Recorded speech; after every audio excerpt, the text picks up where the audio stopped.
Welcome to Spiritual Sense, Information for Your Soul, and I am Charisse, and I really enjoy watching Greenleaf. I am late to the show in Greenleaf, but season 4 is now out. And first, let me start by saying I do not identify as Christian, and so if you strongly identify as Christian, you may not enjoy my review of this show. Okay? Let's go. So season 3 ended with the Greenleafs losing their church, and I was kind of like, good. Like, I wasn't mad at it. I really felt like the family has created all kinds of conflicts for themselves, and this was like a natural result of the way they've been living. So I wasn't mad at it. I was kind of glad. I was glad Bishop wasn't dead. But to me, like, death is not the end of the world, and going to be with God is really not the worst thing possible, especially for a man who's lived such a full life, right? But anyway, he's alive, and so that's where season 3 ended. And so season 4, it's kind of like the family has no choice but to come together in order to get their church back. I kind of even question why we want our church back so bad, especially when we've kind of allowed so much negativity into our lives to then lose the church. But thoughts on maybe they should relax, settle down, go with the flow, reflect on what it is they're supposed to be learning from losing their church, instead of thinking this is our chance to get gung-ho and aggressive, play offensive in order to get our church back. I have thoughts on why that's so important to them in that moment. I know this is not real. This is a TV show. But I think there are great themes that we can apply to our own lives. So if anything negative happens in your life, instead of thinking that this is now your opportunity to fight against whatever it is that's happened, that may be an option. But I think there's also time to pause, think about the lessons you can learn from this, and what direction is God really trying to steer you in. And to do that, you have to stop and listen, and not just decide you're going to do whatever it is that you want to do. When the white man, Bob Whitman, I was laughing so hard when he's like, there's so many hats in here. Because that's clearly a black church that you're in. And so he just wasn't getting it. So that was a show of his ignorance. It seems that he is very interested in money. And when I was growing up, I felt like money and spirituality couldn't mix, couldn't go together. I now have an understanding that having a wealth mindset is very spiritual, and money and spirituality go together because money is energy and they work together. And there's absolutely nothing wrong with having a church and also wanting there to be a stream of money coming in. I think the way that he's doing it is over on the darker side, maybe, in that he's prioritizing money over quality and content, so that he's okay if sermons are shorter, and maybe he's okay that they're filled with fluff, because his priority right now is money. I don't think if you prioritize money over goodness, or all money isn't good money, right? We're using money as energy, but all energy is not good energy. And you really want to create a vibe in your life, vibrations in your life that will feed you as a person. And so you engage in activities that would support that. This gentleman is just not doing that. I don't enjoy the way that they respond to him. I think part of being spiritual, part of being Christian, part of believing in God and following Jesus Christ means that you're the bigger person. It means that you take the high road a lot of times, and so you don't stoop down to other people's levels.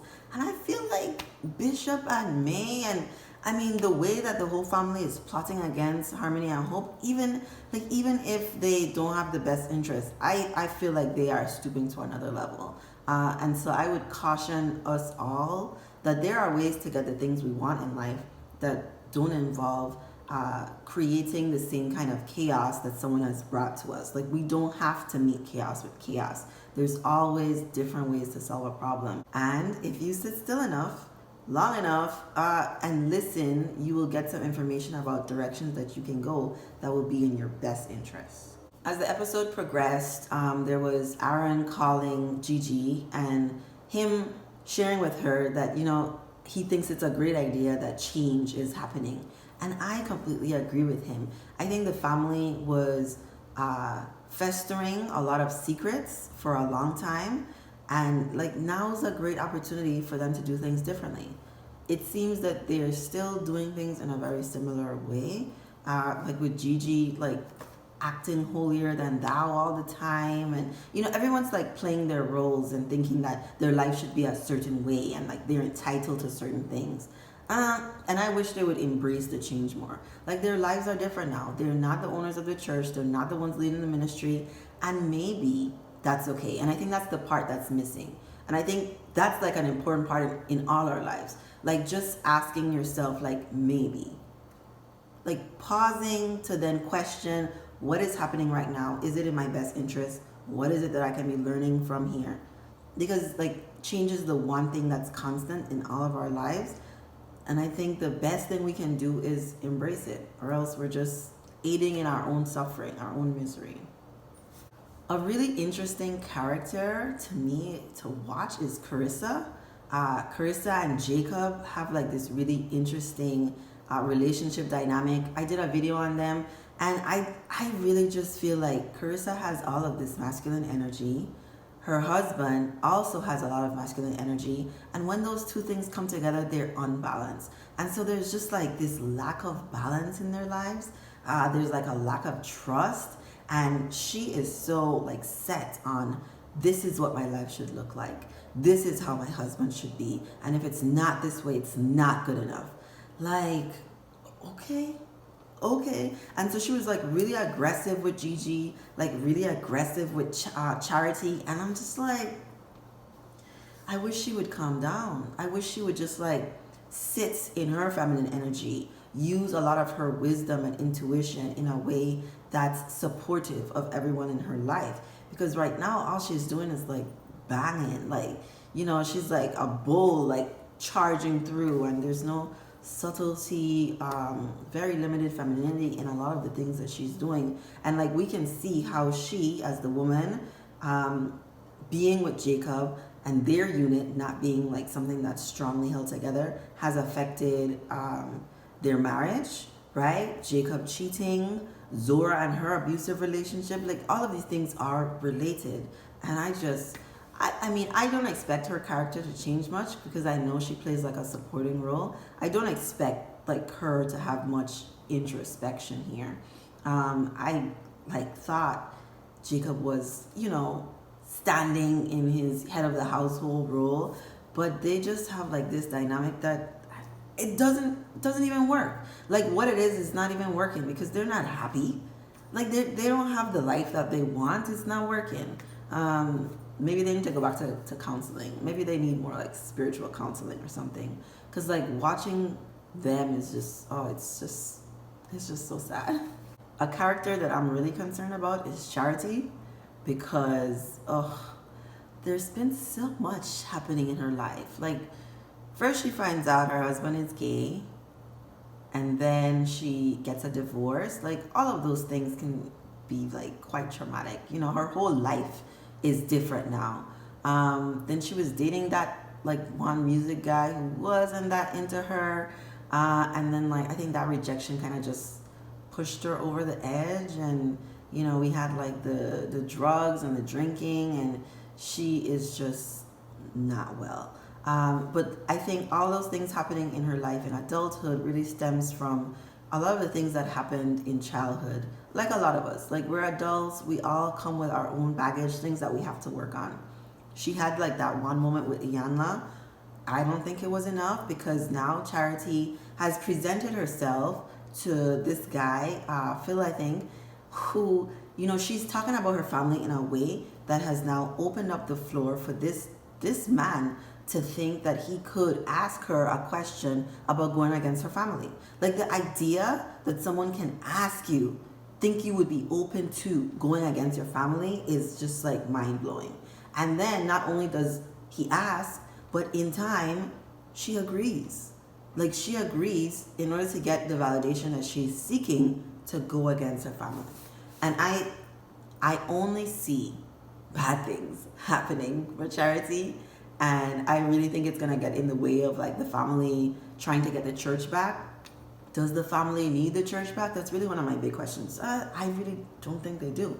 But they all have like this hole because their sense of purpose and meaning in life has been taken away from them. And instead of wanting to reinvent that, they want to go back to what they had. I get it. I still just wish they would pause. That's like the theme of this whole video. Please pause when something happens in your life that you really just is overwhelming to you. It's like this big change. You're being redirected in another way. Pause. Like, take the time to reflect on it. I think we can learn that from this. And the biggest, oh my gosh, the biggest thing to happen in this episode is dun da da da. So we now know what happened in Phoenix with Grace. Grace had a baby, and no one knows about it.